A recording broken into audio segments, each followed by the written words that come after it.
Hello again, everybody. It's Plowboy's Ghost Channel. Share with y'all what I'm thinking today. You probably can tell by the guns that I acquire, trade, whatever, that my interests kind of go through cycles. This is the way I keep from getting completely burnt out on stuff. I don't just focus on one type of gun and only have that, because when my mind changes, or when the atmosphere changes, I don't want to have to unload what I have, trade, sell, to get what I want more later on. So I have guns that sit by, and I have ideas that come and go and whatever, and wait till their next time in the sun. Today, what's come back around for me? Before I started doing gun videos much, I think I was doing gun videos for a while, but not for very long. I kept a Ruger Blackhawk 4 5/8 inch 45 Colt, and that was my bear gun. Here in Alabama, we got to worry a lot about grizzly bears. Okay, not really, but we do have black bears occasionally. Photographic evidence of that is online to be seen here in this community that I'm in. Whatever the threat may be, there's a lot of us who live outside of grizzly or brown bear country who want a bear gun. Why? Just because we want something mean. Just in case. I may go somewhere where there's big bears to have to worry about one day, and if I do, I want to have a gun for it. Of course, my first choice is probably going to be my Marlin 1895 Cowboy Action 4570 in there, because that's handy, and 4570. But when it comes to handguns, I still have I have several 44 Magnum 4.2 inch in frame, and of course the Red Hawk. Well, my feelings are kind of coming back around. My way of looking at things kind of coming back around. Cycle's repeating itself. Y'all, I got really excited when I come across that Vaquero Grizzly and 45 Colt full frame. Reason being is because I can shoot the heavy stuff out of it again. 45 Colt, standard pressure, black powder, full bore, more than enough to take care of a lot of things. Matter of fact, if you believe Elmer Keith at all, then 45 Colt black powder has, in one encounter alone, dispatched 2 grizzly bears. One shot apiece. They are very capable rounds, but most all of us want a bear. I got to figure out where the camera is. I'm having to use my phone. My card's corrupted on my GoPro. Most of us want a stomper, just in case. When 44 Magnum's been my stomper, my imaginative bear round or whatever for a long time. I cast up a bunch of the 310 grain Lee 300 grains, what they're advertised at, but they drop out about 315 when gas checked and lubed. 4.52 300 RFs, got them seated long, so I can visually identify these as cartridges that never need to be put into one of my Single Action Army clones. So that's a good visual reminder. It helps to be able to see it and not make a mistake. Because I will tell you right now, there's something I've discovered. I had forgot that my first Blackhawk and 45 Colt, at the chamber mouths, the throats needed to be reamed out on it. That gun with jacketed bullets was fairly accurate, but with cast bullets, it was kind of all over the place. Never got excited about it. Of course, anybody who's dealt with Ruger 45 Colts for a while, especially older ones, knows that the Ruger 45 Colt guns were notorious for having undersized throats. Well, I measured mine. First of all, I took a 4.52 bullet, my normal 45 Colt bullet that I sized 4.52 through a Lee push-through sizer, and of course got her unloaded at the moment. But anyway, I took the cylinder out of this, and I went to push through. Well, the 4.52s were not going to go through. You had to put a wooden dowel to the back of it and hammer on them to get them to go through. That's too tight. I measure on a few of them. They're about 4.51, 4.515, somewhere in that area. They might have been one just a little tighter than that. So, being redneckish as I am, I found an article to support what I wanted to do. That's the way we do things here.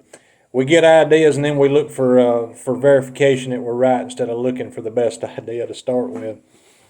Y'all, I could have waited a little bit, broke down, bought a reamer. I didn't want to do that rental thing and all that agreement, sending stuff back and whatever. That seemed like a bunch of crap to me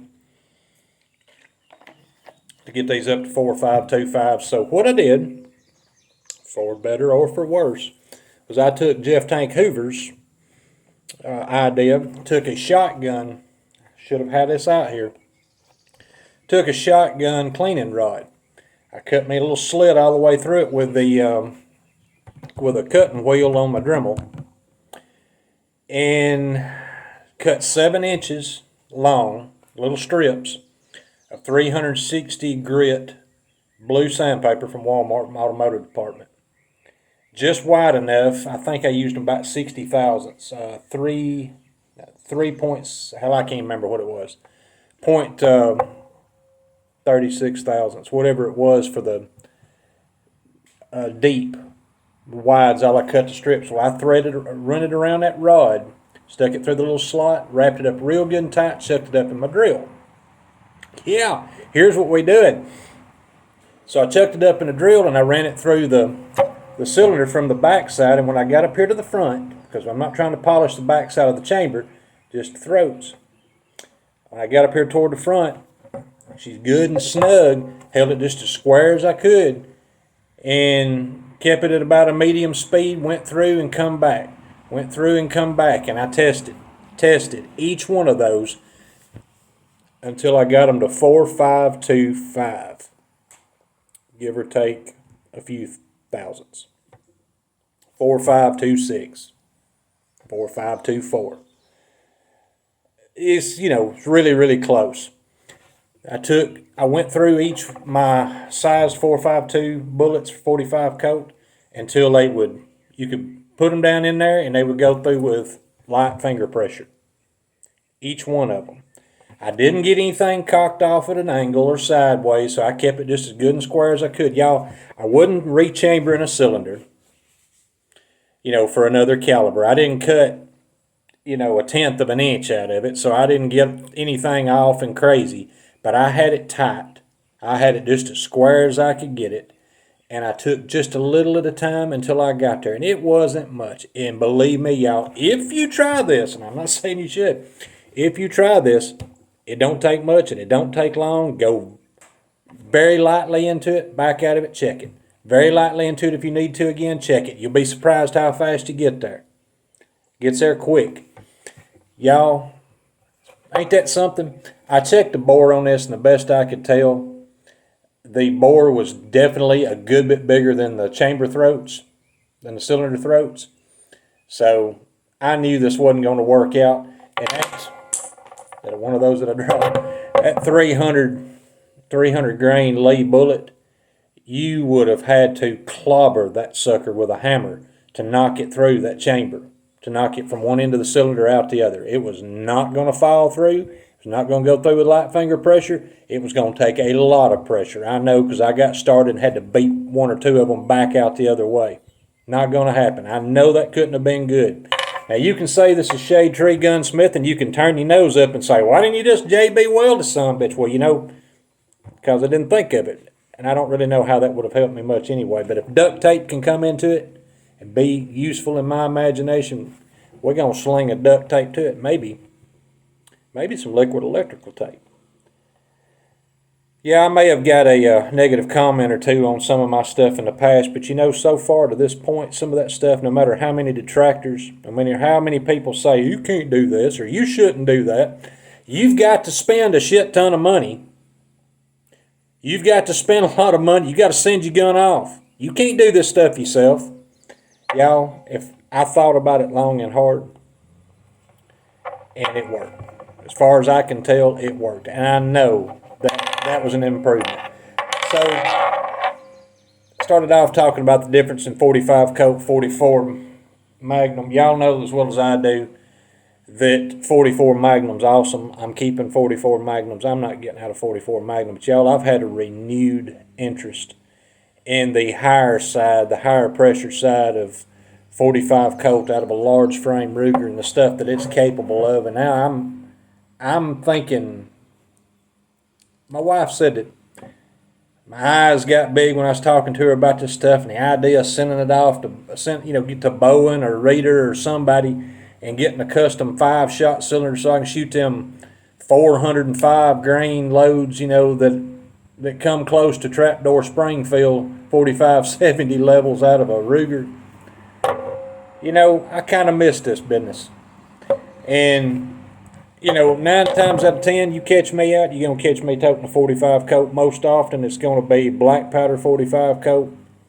Simply because, if you'll remember some past videos, I don't want to go down in history not for just what I did, but maybe for what I used to do it if I have to do it. I might be the one fool in a cloud of black smoke, but it'll be memorable to somebody maybe. Anyhow, when you're in Alabama Grizzly country, you need to get off drugs and straighten up, because we ain't got no grizzlies here unless something happens at a zoo that I don't know about. But y'all, everybody wants a bear gun. Most people, and of course for a bunch of these tactical kids, 9mm is all the bear gun you'll ever need, or 10mm, close enough, about the same thing. But y'all, I love the idea of that. Getting back more into 45 Colt, going into the higher end of it. I still got to test a bunch of these rounds to see what my powder level is going to be set on for these heavier Ruger only loads. I've got a healthy dose of H110 under that 315 grain, the way it weighs out. Bullet right there, healthy dose. Got several powder levels to test. So that's all I got for you. Yeah, I rednecked this sucker up. Guarantee I dang to you it's going to work. Saved a lot of money. I promise you. Long before people were pressured into spending a whole heck of a lot of unnecessary money to get things right, to come up with solutions to problems, this is the kind of thing they did. Of course, I'm using an 1873 cartridge in a couple of different power levels, including modern power levels as far as I'm concerned. But that old mindset, that old way of doing things is still a factor in it for me. That's why I'm not toting a 6.5 Creedmoor, and why 9mm is not my favorite cartridge of all time, and everything should be 9mm or plastic. Excuse me. Appreciate y'all watching. This has been another useless moment with Plowboy. Thanks for watching. Talk to you later.